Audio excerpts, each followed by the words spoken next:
بسم اللہ الرحمن الرحیم۔ آپ دیکھ رہے ہیں شیخ فیملی ٹی وی۔ بسم اللہ الرحمن الرحیم۔ حضرت عائشہ صدیقہ رضی اللہ تعالی عنہ کے لقب صدیقہ اور حمیرہ تھا۔ آپ ابو بکر صدیق رضی اللہ تعالیٰ عنہ کے صاحبزادی تھیں اور حضرت عائشہ صدیقہ رضی اللہ تعالیٰ عنہ اس خوش نصیب خاندان سے تعلق رکھتی تھی کہ جس کے گھر میں سب سے پہلے اسلام کی نورانی اور ٹھنڈی ہوائیں چلیں۔ حضرت عائشہ وہ ہیں جن کا شروع ہی سے کبھی شرک اور کفر کے ماحول میں واسطہ ہی نہیں پڑا۔ آپ کے والد گرامی حضور علیہ السلام سے بے مثال محبت اور اسلام کے لیے جذبہ قربانی کسی سے پوشیدہ نہیں، جنہوں نے ہر کڑے وقت میں رسول اللہ صلی اللہ علیہ وسلم کا ساتھ دیا۔ امی عائشہ صدیقہ رضی اللہ تعالی عنہ وہ واحد بیوی ہیں حضور علیہ السلام کی جو کنواری تھیں۔ دو جہانوں کے لیے رحمت بن کے آنے والے رسول اللہ صلی اللہ علیہ وسلم کی شادی کی تقریب انتہائی سادہ تھی، جس میں کوئی کھانا نہیں بنایا گیا تھا، لیکن آج ہم مسلمان ہو کر بھی شادی بیاہ کی تقریبات میں اپنے مال کا بے دریغ ضیاع کرتے ہیں اور حدودوں کو توڑ دیتے ہیں۔ اللہ ہماری اصلاح فرمائے۔ آپ رضی اللہ تعالی عنہ کے نکاح سے جاہلیت کی 3 رسومات کا بھی خاتمہ ہوا۔ نمبر 1، آپ کا نکاح اور رخصتی شوال کے مہینے میں ہوئی، جو ٹھیک نہیں سمجھا جاتا تھا۔ نمبر 2، منہ بولے بھائی کی بیٹی سے نکاح نہیں ہو سکتا، اس نکاح سے اس جاہلانہ رسم کا بھی خاتمہ ہوا۔ نمبر 3، دلہن کے آگے آگ جلانے کی رسم بھی ختم ہوئی۔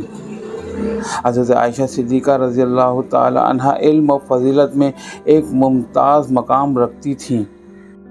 آپ رضی اللہ تعالی عنہ کا اہم ترین کردار علم خدمات ہے۔ آپ محدثہ عورتوں میں سب سے زیادہ یعنی 2210 احادیث کی راوی ہیں آپ، اور بہت زیادہ علم آپ کو کم عمری ہی میں سیکھ چکی تھیں۔ حضور علیہ السلام کو امی عائشہ سے بہت زیادہ محبت تھی۔ امی عائشہ فرماتی ہیں کہ رسول اللہ صلی اللہ علیہ وسلم ایک غزوہ سے واپس آئے، میرے گھر کی طاق پر پردہ پڑا ہوا تھا، ہوا سے پردے کا کونا اڑا تو میری گڑیاں نظر آنے لگی، تو رسول اللہ صلی اللہ علیہ وسلم نے پوچھا یہ کیا ہے؟ میں نے کہا یہ میری گڑیاں ہیں۔ آپ صلی اللہ علیہ وسلم نے دیکھا کہ ان گڑیوں میں ایک گھوڑا بھی ہے جس کے اوپر 2 پر ہیں۔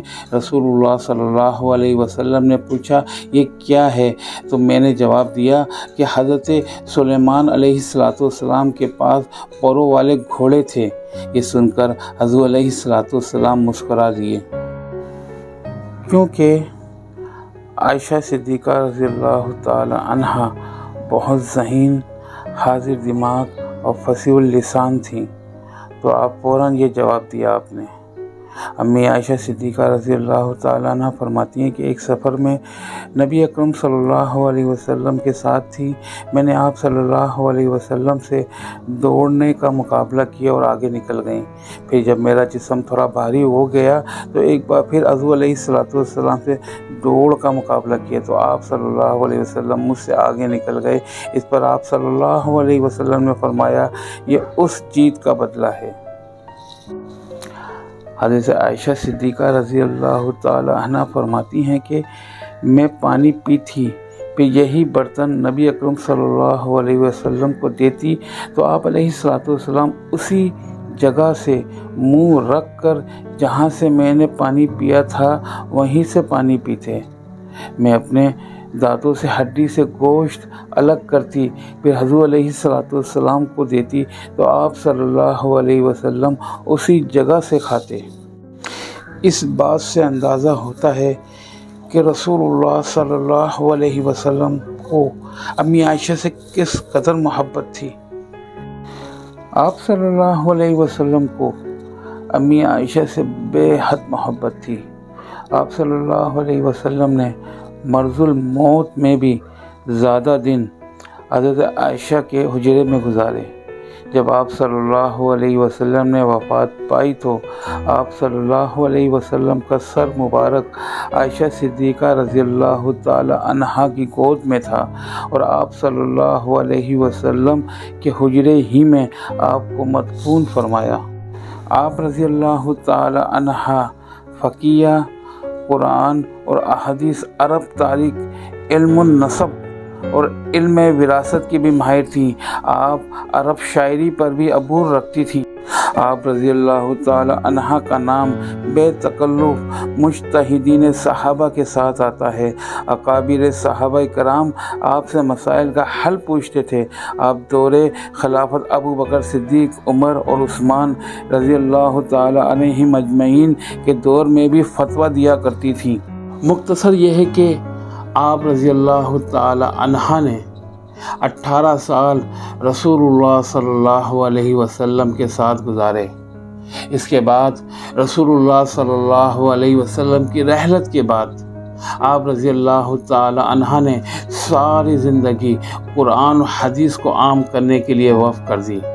آپ رضی اللہ تعالی عنہا کا حضرت امیر معاویہ رضی اللہ تعالیٰ عنہ کے دور خلافت کے آخر میں 17 رمضان المبارک 66 سال کی عمر میں آپ نے وفات پائی۔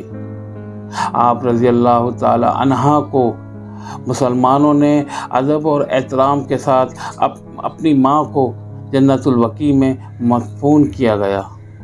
السلام علیکم ورحمۃ اللہ وبرکاتہ۔